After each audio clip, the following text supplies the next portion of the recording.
নবী ডেকে বললেন, ইয়া বেলাল আনফিক ইয়া বেলাল লা তাখশা মিন যিল আরশি ইকলালা। ও বেলাল, আল্লাহর রাস্তায় দান করো, কারণ আমার আল্লাহর ধনভাণ্ডারের কমতি নাই। সাইয়েদনা বেলাল রাদিয়াল্লাহু তাআলা আনহু সবচেয়ে গরিব। শুনতেছেন? বুঝতেছেন? সবচেয়ে গরিব। ডাউন পার্টটা ঢাকার মতো একটা গার্মেন্ট ছিল, একটা কাপড়, এটা পেঁচায় আসতো, নামাজ পড়তো। গায়ে রাখার মতো কোনো জামা নাই, আর খাবার দাবার টাকা পয়সা বলতে নাই। ওই সাহাবীরে বিষ্ণু ইসলাম বললেন, আনফিক বেলাল, বেলাল তুমিও দান করো, তুমিও দাও, দানের হাতকে প্রশস্ত করে দাও।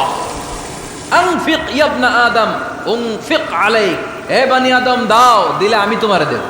কেজির এটা হুজুরে দিয়ে দিলাম, এরপরে কেউ আমার 20 কেজি দিলে ওইটা ধরবো, ওইটা আবার আরেকজনরে দিব, এরপরে আরেকজন 30 কেজি দিলে ওইটারে ধরবো। কথা বলেন, কথা বলেন, কথা বলেন। এজন্য আল্লাহ বললেন,